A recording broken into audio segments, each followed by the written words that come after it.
Sekarang kita bakal bahas soal gravitasi, yaitu sebuah konsep yang menyatakan bahwa suatu benda seperti apel akan jatuh ke tanah karena bumi memiliki daya tarik yang disebut dengan nama gravitasi. Bola basket bakal kembali lagi ke tanah saat dilempar karena pengaruh dari gravitasi. Burung yang terbang di langit akan kembali lagi memijak bumi karena berada di langit itu melelahkan tentunya.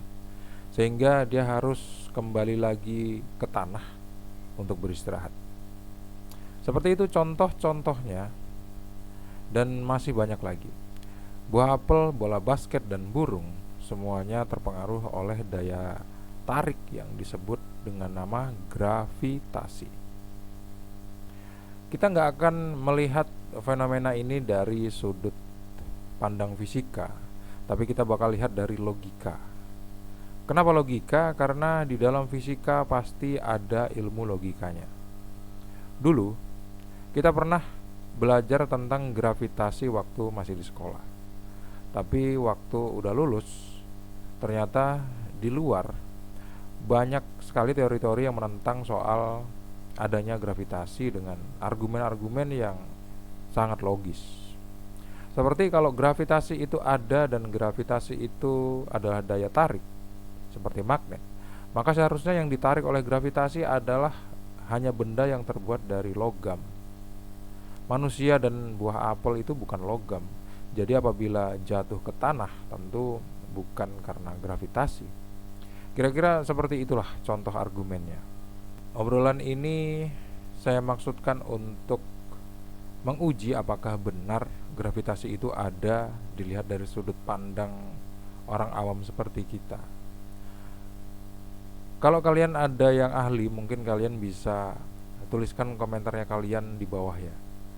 Setahu saya, alasan mengapa kita dapat berpijak di atas tanah itu sederhana aja. Adalah karena habitat manusia tuh adalah di tanah memang ya. Manusia terbuat dari tanah memang. Jadi contoh lain ya, oksigen dan karbon dioksida akan kembali ke udara karena dia berasal dari udara, diciptakan dari udara. Pepatah pernah bilang, di mana ada air di situ ada ikan. Itu dapat diartikan bahwa ikan memang tercipta dari air gitu. Kalau begitu pohon tercipta dari tanah karena pohon kalau mati akan kembali lagi ke tanah. Matahari, bintang, dan rembulan gitu ya adalah makhluk yang terbuat dari cahaya, sehingga mereka juga akan kembali lagi ke cahaya apabila dia mati. Dengan kata lain, makhluk akan selalu kembali ke tempat di mana dia berasal. Makhluk hidup hanya akan bisa hidup apabila dia berada pada tempat di mana dia berasal. Manusia diciptakan dari tanah, maka dia hanya bisa hidup di tanah. Ikan hanya bisa hidup di air karena ia diciptakan dari air. Awan mendung hanya bisa hidup di udara karena ia diciptakan dari udara. Kalau dibuat definisi, maka gravitasi adalah petunjuk tentang asal muasal terciptanya makhluk hidup itu sendiri. Gravitasi bukan daya tarik atau tolak seperti magnet, karena magnet hanya dapat mempengaruhi logam. Gimana menurut kalian? Komentar di bawah.